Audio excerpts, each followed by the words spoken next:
Assalamualaikum warahmatullahi wabarakatuh. Perkenalkan, nama Ahmad Fatoni, NIM D400190049 dari kelas C Praktikum Dasar Teknik Digital, akan melaksanakan tugas besar Praktikum Dasar Teknik Digital tentang kalkulator penjumlahan sederhana. Baiklah, kita akan langsung memasuki rangkaian yang sudah kita buat, yaitu rangkaian kalkulator penjumlahan sederhana. Baiklah, kita sudah memasuki rangkaian yang saya buat, yaitu rangkaian kalkulator penjumlahan sederhana. Di sini saya akan menjelaskan alat dan bahan yang digunakan. Yang pertama yaitu 7 segmen anoda, 7 segmen katoda, IC 74LS47, IC 74LS8, IC 74LS83, gerbang N, logic toggle dan gerbang OR dan gerbang XOR. Di sini saya akan menjelaskan cara kerja rangkaian ini.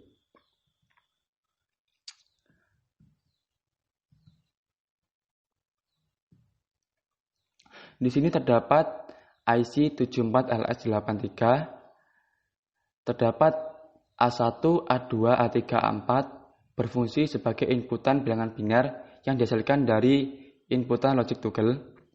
Sedangkan B1, B2, B3, B4 yaitu inputan bilangan biner yang dihasilkan juga dari logic toggle yang kedua, yang di bawah ini. Terus S1, S2, S3, S4 ini adalah hasil dari penjumlahan bilangan biner inputan logic toggle pertama dan inputan logic toggle kedua. Kemudian C4 yaitu sebagai garis output, yaitu sisa dari penjumlahan. Kemudian C0 yaitu dari input yang kita hubungkan ke ground.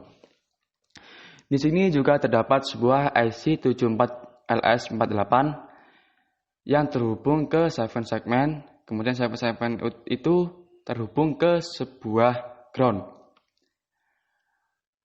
Untuk 74LS48 ini masing-masing A, B, C, D terhubung ke sebuah logic toggle yaitu inputan bilangan biner, di mana ia berfungsi untuk mengubah bilangan biner ke bilangan desimal yang di-outputkan ke 7 segmen.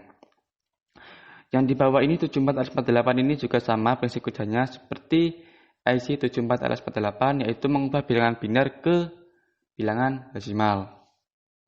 Baiklah, kita akan lanjut ke komponen lainnya. Kita menuju komponen IC 74LS48, 47 dan 48. Untuk IC ini sebenarnya berfungsi dan cara kerja dan fungsinya itu sama. IC 74LS48 dan IC 74LS47 itu sama fungsinya. Akan tetapi yang membedakan yaitu 7 segmen yang digunakan. Untuk IC 74LS48 yaitu menggunakan 7 segmen katoda dan IC 74LS47 menggunakan 7 segmen anoda. Di sini juga terdapat ABCD sebagai input, QA, QB, QC, QD, QE, QF, dan QG yaitu sebagai output. Yang membedakan yaitu 7 segmen ini untuk katoda dihubungkan ke ground, sedangkan 7 segmen anoda ini terhubung ke sebuah power. Untuk di sini terdapat LT, RBI, BI atau RBO. Di sini juga terdapat. Untuk LT sendiri yaitu sebagai pin untuk menyalakan LED pada 7 segmen.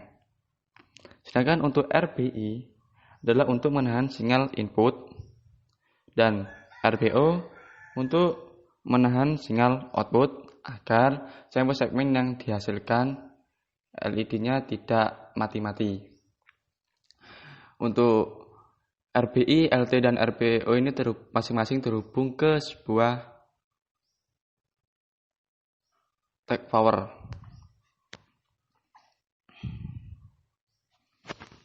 Baiklah, langsung saja kita simulasikan rangkaiannya sekaligus menjelaskan cara kerjanya.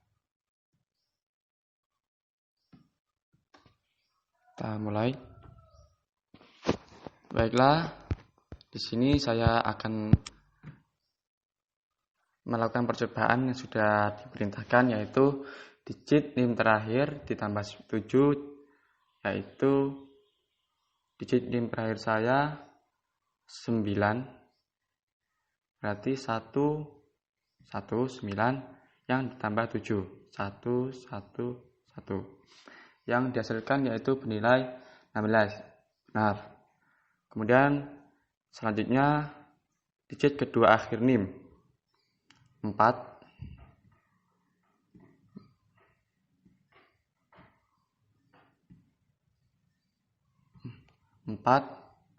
ditambah 9, yaitu hasilnya 13. Benar. Kemudian selanjutnya digit kedua akhir NIM 4 ditambah digit akhir NIM 9, ya masih sama. Kemudian digit kedua akhir NIM ditambah digit kedua akhir NIM, ya sama. Untuk yang terakhir yaitu percobaan digit akhir NIM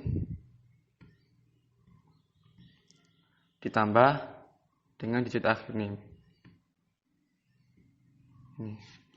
Hasilnya yaitu 18.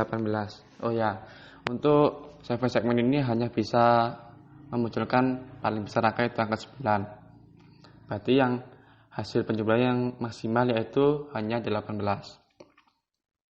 Di sini saya akan memperjelas lagi.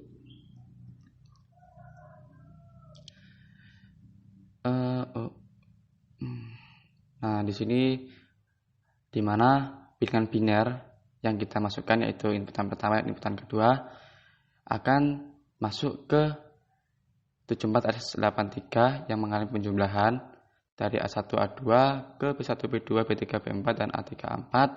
Kemudian dihasilkan penjumlahan yaitu dari outputan S1, S2, S3, S4. Kemudian C4 ini sebagai carry out yaitu bernilai 1. Kemudian carry in sebagai yaitu terhubung ke ground. Dan IC7448 ini mengubah bilangan biner ke desimal menggunakan 7 segmen katoda. Kita geser ke kanan sedikit. Nah, di sini ada dua IC7483 di mana hasil dari S1, S2, S3, S4 ini kita hubungkan ke pin A1, A2, A3, A4. Kemudian B1, B2, B3, B4 ini yaitu hasil dari rumus OR, AND, dan XOR, di mana OR terhubung ke kaki pin S2 dan S3 dengan nilai 1 ditambah 0 yaitu 1. Kemudian AND mengalami perkalian yaitu 0 dikali 1 yaitu 0. Terus kemudian masuk ke XOR, di mana XOR ini salah satu kakinya terhubung ke sebuah carry output yang bernilai 1, dan di sini hasil dari XOR terhubung ke B2 dan B3. Kemudian B1, B4 ini dan carry input masing-masing terhubung ke ground. Kemudian carry output ini bernilai 0, di mana carry output ini mengalami penjumlahan dengan rumus OR, di mana hasil 0 ditambah 1 yaitu 1. Kemudian S1, S2, S3, S4 ini adalah hasil dari penjumlahan A1, A2, A3, A4 dan B1, B2, B3, B4. Untuk A1 yaitu bernilai 2 dan B1, B2, B3, B4 yaitu bernilai 6. 6 tambah 2 yaitu 8. Kita geser ke kanan. Di sini sudah terdapat hasilnya yaitu 18, di mana angka 8 ini sebagai real penjumlahan dan angka 1 ini sebagai sisa penjumlahan. Tapi kita lihat penjumlahan S1 ini langsung masuk ke 7 segmen. Masuk ke IC74RS47 yang diatupkan ke 7 segmen. Kemudian untuk angka 1 ini yaitu hasil dari carry output yang ditambahkan dari 74 yang pertama dan yang kedua, dituliskan angka sisa 1. Kemudian IC 74LS47 menghasilkan angka 8 yaitu sebagai real penjumlahan. Baiklah, dari kesimpulan rangkaian ini kita dapatkan yaitu di mana angka input yaitu 9, angka maksimal, dan 9 tambah 9, dan angka yang dihasilkan maksimal dari penjumlahan sendiri yaitu hanya 18. Mungkin hanya itu saja, saya akhiri. Wassalamualaikum warahmatullahi wabarakatuh.